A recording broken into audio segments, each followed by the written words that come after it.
پھر اللہ تبارک و تعالیٰ کہتے ہیں وَإِذَا یتلا علیہم قالوا آمنا بہ انہ الحق من ربنا انا کنا من قبلہ مسلمین. کہا وَإِذَا اور جب یتلا پڑھی جاتی ہیں علیہم ان پر، جب ان پر ہماری آیتیں پڑھی جاتی تھی نا، قالوا تو وہ کہتے تھے آمنا بہ ہم تو اس پر ایمان لے آئے، انہ الحق اور کہتے تھے بے شک یہ حق ہے، اور کس کی طرف سے؟ من ربنا ہمارے رب کی طرف سے. اور پھر کہتے تھے انا کنا من قبلہ مسلمین ہم تو پہلے ہی بھائی مسلمان تھے. وہ اپنے آپ کو مسلمین کیوں کہتے ہیں؟ فرما بردار تھے. ہم تو بھائی پہلے ہی فرما بردار تھے، ہم تو پہلے ہی جھکے ہوئے تھے، ہم تو پہلے ہی اپنے رب پر ایمان لاتے ہیں. اب یہ کلام اور آ گیا، یہ بھی اسی سے ملتا جلتا ہے، ہم تو بھائی اس پر ایمان لاتے ہیں. یہ جو نصارہ تھے، یہ جب آیتیں سنتے تھے نا نبی کریم صلی اللہ علیہ وسلم کی، تو ان کی آنکھوں سے آنسو نہیں ختم ہوتے تھے. کیوں؟ کہ وہ کہتے تھے کہ وہی کلام ہے جو ہم تورات میں پڑھتے تھے، اور ہم تو ایمان لے آئے فوراً. موسیٰ علیہ السلام نے جب وہ جادو کا سارا وہ ہوا مقابلہ، تو جادوگروں نے کیا کہا؟ ہم تو بھائی ایمان لے آئے اپنے رب پر. جن کو پہلے سے پتا ہے کہ اللہ ہے، اس کے نبی ہیں، اس کے رسول ہیں، وہ فوراً ان کے سامنے کوئی چیز آتی ہے ایسی، وہ کہتے ہیں ہم تو ایمان لے.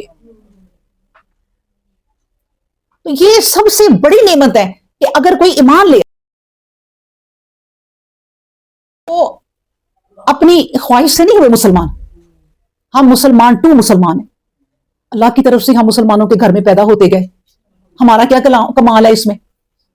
کمال تو ان کا ہے جو ایمان لے آئے. کمال تو ان کا ہے جو اتنی سوچ رکھے ایک بندی اور بندہ کہ میں نے یہ باتیں اپنی کتاب میں پڑھی ہیں، اب میں اس پر بھی ایمان لاتی ہوں، میں نے وہی باتیں اس کتاب میں پڑھی ہیں.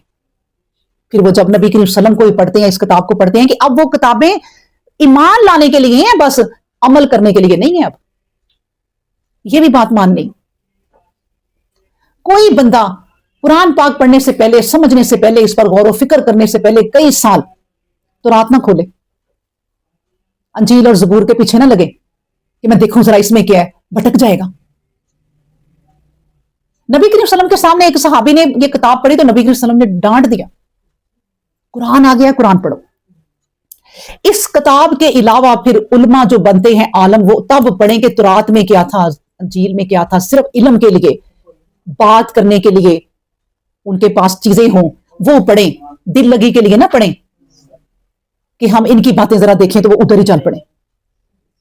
علم کے بعد، اس علم کے بعد اگر آپ نے تورات دیکھنی ہے تو دیکھیں. جب عالم لکھتے ہیں کہ یہ جو قصے کہانیاں یہ تورات سے ہم نے لکھی ہیں، قرآن میں ان کا وجود کوئی نہیں ہے، لیکن یہ ہم نے تورات سے لکھی ہیں، یہ صحیح ہے یا نہیں ہے اللہ جانتا ہے، واللہ عالم، لیکن نصیحت کے لیے. تو اس لیے یہ علم ہونا بہت ضروری ہے.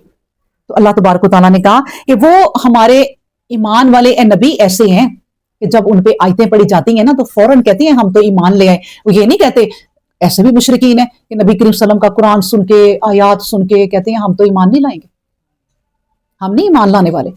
عیسیٰ کو سنا، موسیٰ کو سنا، موسیٰ کے اتنے معجزات، عیسیٰ کے اتنے معجزات، عیسیٰ علیہ السلام کے پاس اتنے معجزات، جنہوں نے نہیں ایمان لانا وہ نہیں لائے. اور یہ ساری باتیں کس لیے نبی کریم صلی اللہ علیہ وسلم کو بتائی جا رہی ہیں؟ کہ اللہ کی نا اپنے محبوب سے محبت بڑی ہے کہ اے نبی آپ نہ تڑپیں. ساتھ ساتھ پچھلے لوگوں کا قصہ کہ دیکھو پہلے بھی یوں ہوتا تھا، یہ آپ کے ساتھ ہی نہیں ہے. ہم بھی اپنی اولاد کو اس دنیا میں جینے کی یہ باتیں سکھائیں کہ بیٹے زندگی پہلے بھی لوگ ایسے ہی گزار گئے، تگو دو میں جوان ہوئے اور بس محنت کرنا شروع ہوئے تو بڑھاپے تک محنت کرتے رہے. تم کوئی انوکھے نہیں ہو جو اس دنیا میں محنت کر رہے، بلکہ جنہوں نے سو کے زندگی گزاری، بیکار زندگی گزاری، ان کی زندگی کا سب کچھ کھو گیا، لاس ہو گیا وقت. انہوں نے اللہ کے سنہری وقت کا فائدہ ہی نہ اٹھایا. نبی کریم صلی اللہ علیہ وسلم نے فرمایا کہ اے انسان سر ہلنے تک روزی کماؤ. سبحان اللہ. کیوں؟ کیونکہ کسی کے آگے ہاتھ نہ پھیلاؤ. بڑے بڑے لوگ میں نے دیکھے ہیں 70 75 80 سال کے بزرگ جو کام کر رہے ہوتے ہیں اور اللہ برکت دیتا ہے ان کی کمائیوں میں، کیونکہ نبی کریم صلی اللہ علیہ وسلم نے کہا سر ہلنے تک، سر اپنے آپ ہلتا ہے تب بڑھاپے کی انتہا کو پہنچ جاؤ. تو اس سر ہلنے تک روزی کماؤ، کسی کے آگے ہاتھ نہ پھیلاؤ. تو اس لیے اللہ تبارک و تعالیٰ نے کہا کہ وہ لوگ تو نبی کریم صلی اللہ علیہ وسلم ایسے ہیں